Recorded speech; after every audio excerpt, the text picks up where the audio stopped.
Palakkad Thathamangalam GUP സ്കൂളിൽ ലക്ഷങ്ങളുടെ ക്രമക്കേട് എന്ന് കണ്ടെത്തൽ. വിവിധ പദ്ധതികൾക്കായി പ്രധാന അധ്യാപികയും മുൻ PTA പ്രസിഡന്റും പണം ചെലവഴിച്ചതിലാണ് ക്രമക്കേട് നടന്നതായി ചിറ്റൂർ ഉപജില്ലാ വിദ്യാഭ്യാസ ഓഫീസർ കണ്ടെത്തിയിരിക്കുന്നത്.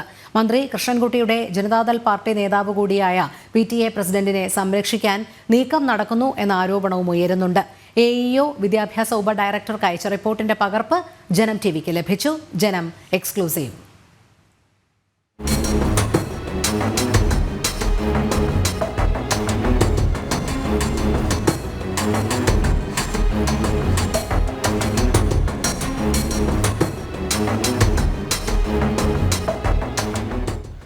ആയിരമോ പതിനായിരമോ അല്ല, 20 ലക്ഷത്തിലേറെ രൂപയുടെ ക്രമക്കേട് തത്തമംഗലം GUP സ്കൂളിൽ നടന്നതായാണ് പരാതി ഉയർന്നിരിക്കുന്നത്.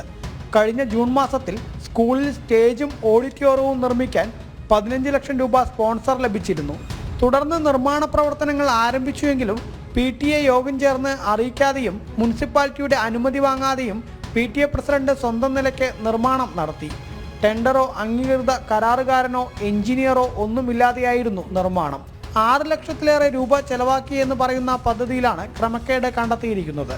കൂടാതെ കോയമ്പത്തൂർ വരെ പോവാൻ PTA പ്രസിഡന്റ് TA 20,000 രൂപ എഴുതിയെടുത്തു. SSK ഫണ്ട് 10 ലക്ഷം രൂപ അനുവദിച്ചതിൽ പ്രധാന അധ്യാപിക സമർപ്പിച്ച 8 ലക്ഷത്തിന്റെ ബില്ല് വ്യാജമാണെന്നും റിപ്പോർട്ടിൽ പറയുന്നു.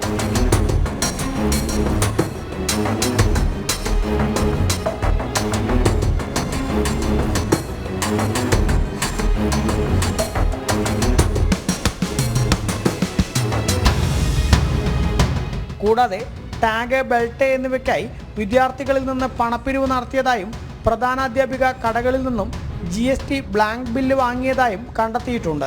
ഇതിനെല്ലാം പുറമെ സ്കൂളിൽ ഒരു കുഴൽക്കിണർ കുഴിക്കുന്നതിന് 4,32,000 രൂപ ചെലവായി എന്നാണ് ബില്ല് നൽകിയിരിക്കുന്നത്. പരമാവധി 1.5 ലക്ഷം രൂപ ചെലവ് വരുന്ന കുഴൽക്കിണർ കുഴിക്കുന്നതിന് ഇത്രയും രൂപ എങ്ങനെ ചെലവായി എന്നും ചോദ്യങ്ങൾ ഉയരുന്നുണ്ട്. കഴിഞ്ഞ അധ്യയന വർഷം ഈ സ്കൂളിലേക്ക് ഒരു കുഴൽക്കിണർ കുഴിക്കുന്നതിനായിട്ട് MLA ഫണ്ട് അനുവദിച്ചു. MLA ഫണ്ട് അനുവദിച്ചത് ഏറ്റവും അത്ഭുതകരമായിട്ടുള്ളൊരു കാര്യം, ഒരു കുഴൽക്കിണർ കുഴിച്ച് പഴയ ടാങ്കിലേക്ക് കണക്ട് ചെയ്യുന്നതിന് മാത്രമായിട്ട് 4,76,000 രൂപ അടങ്കൽ തുക ആണ് MLA ഫണ്ട് അനുവദിച്ചിരിക്കുന്നത്. 180 അടി താഴ്ത്തുന്ന ആ ഒരു കുഴൽക്കിണർ, 6 ഇഞ്ചിൻ്റെ കുഴൽക്കിണർ കുഴിക്കാൻ പരമാവധി 1,20,000 രൂപയാണ് ഞങ്ങൾ അന്വേഷിച്ച് പോന്നിരിക്കുന്നത്. ഇനി അതല്ലെങ്കിൽ കൂടുതൽ എന്തെങ്കിലും ചിലവിട്ടുണ്ടെങ്കിൽ 1,50,000 രൂപ. ആ 1,50,000 രൂപ ചെലവ് ചെയ്ത ഒരു കുഴൽക്കിണറിന് ബില്ല് എഴുതിയെടുത്തിരിക്കുന്നത് 4,32,000 രൂപയാണ്. സംഭവത്തിൽ വിജിലൻസ് അന്വേഷണം വേണമെന്നാണ് ചിറ്റൂർ തത്തമംഗലം നഗരസഭയും കോൺഗ്രസ് ഉൾപ്പെടെ രാഷ്ട്രീയ പാർട്ടികളും ആവശ്യപ്പെടുന്നത്. അരുൺ ആലത്തൂർ, ജനം, പാലക്കാട്.